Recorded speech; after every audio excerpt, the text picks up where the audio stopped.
Hello, and welcome. My name is Michelle. I am your emotional resilience coach.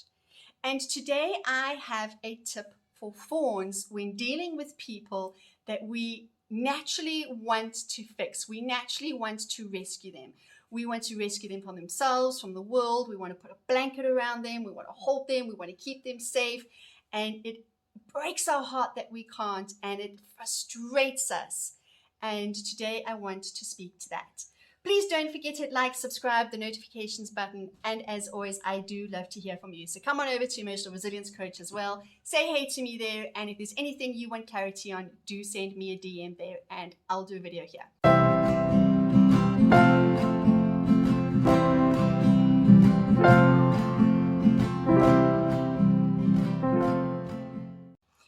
All right, so it is natural for us to want to save, to want to rescue, and there's many factors for it. Some of it is we want to protect people from the pain we've experienced. We don't want people to go through what we've been through.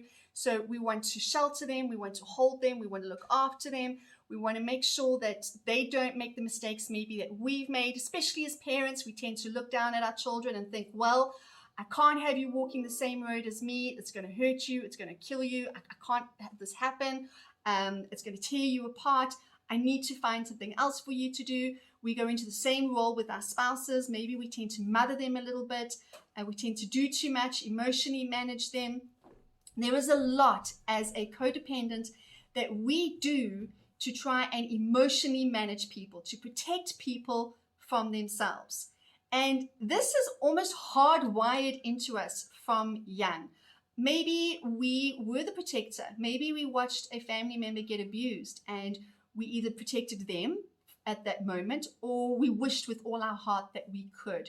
We wished we could rescue them from the pain that they were going through. There's so many reasons why, and none of them are wrong. They're all really good, really noble, really amazing reasons why we do these things. But unfortunately, it makes us burn out. It makes us tired. It makes us exhausted. We get to this place of resentment. We get to this place of, I just can't anymore. I don't know how much more to give, right? We feel really, really stretched thin. We just don't know how to make things right, and we want to. So something that I have learned to do, and this is a skill. It is something that you're going to just practice. And when you get it wrong and you feel that you're slipping into old ways, that's okay. It's not the end of the world. It's a great thing to practice forgiveness of yourself when this happens, where you can just be, oh man, there I go again. All right, it's okay. This is hardwired, the highway in my brain that makes me want to show up in this way, in these circumstances. It is a well laid down highway. It is something that my brain knows how to do and get to really, really quickly. And so when we're relearning, when we're trying to find new skills, new coping tools, whatever it is that we're doing, when we're in that zone, it's going to take practice, awareness, conscious living to go into something that is a little more helpful for us and everybody else, something that is a little more functional and doesn't leave us feeling absolutely depleted. My husband likes to say, not enough butter, too much bread, right? Spread so thin. So what we want to do is we want to practice observing and being with people from a place of love and not absorbing their pain. I have found that when you are in a state of you are absorbing their pain and you are taking their pain on, what you're doing is you're making it personal. And because now it feels personal and it feels so much a part of you, you want to fix, and you're going to go out and you're going to fix. And if they don't take your advice, or they don't do what you suggest, or they don't listen to you, or they don't do it your way, you get really cross and you get really angry and you get really resentful. And the reason why is because you've now made it personal. You have absorbed it. You've made it part of you and your identity. You have taken on that responsibility. And it was never meant to be that way. It's not your journey. It's not for you to fix. Yes, you can hold the space for them. You can love them. Observe them. So that is my mantra. I'll get there now. We're going to observe what they're going through. We're going to listen to them. We're going to still love them. We're going to just be a sounding board if that's what they need. If and only if they ask for advice, we can give a little bit of advice, but again, just I don't recommend that we go into this too fully, because there's always a lot of context that we don't know. And it's not that the person is being unkind or that the person is being difficult. There's just context that they don't always remember to relate to us, right? We don't always have the full picture. So that's why it gets really sticky when giving advice. You can say, well, from my point of view, if I were in this position, I might consider, but we don't want to become dogmatic and say, you must, you should, right? Because we actually don't know. It's not our journey. We don't know what they should do, what they must do. So when I'm in a situation where I'm sitting with somebody and I get asked this often, being an empath, being a fawn, being a codependent, my wiring is very hardwired for emotional management. This is where I have to be aware and I've got to be onto myself. I can't rescue. It's not my journey. Those are not my lessons. I don't know what lessons they need to learn, what road they need to walk. I don't know, but what I can do is I can help them carry the burden by being there for them, by encouraging them, by uplifting them, by loving them, by listening to them, by supporting them in ways that I feel maybe are not going to be crossing any boundaries.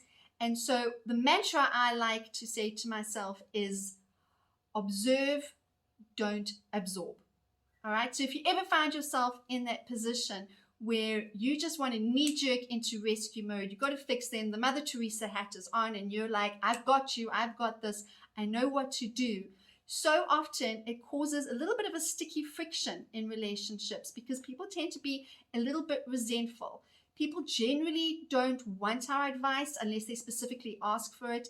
They just want to be heard. They just want to feel like they've been heard, they've been seen, they've been understood. And it's really good to just hold that quiet place, listen every time you want to say something, bite your tongue just a little bit, nod, ask them some questions to show that you're listening, that you are engaged, that you're interested, that you're curious. Watch your tone, because sometimes what we tend to do is we tend to be a little bit critical maybe, or we be judgy, or maybe you should do it like none of that, just from a place of curiosity. So you want to be with them and sit with them from a place of love and from a place of curiosity, and you want to just observe what is going on with them, because when we absorb it, we're making it part of us, and then it gets really messy because we get too involved. And this is what happens so often when people say, well, I was just trying to help. Forgive me for trying to help. I was just trying to do what is in the best interest of you.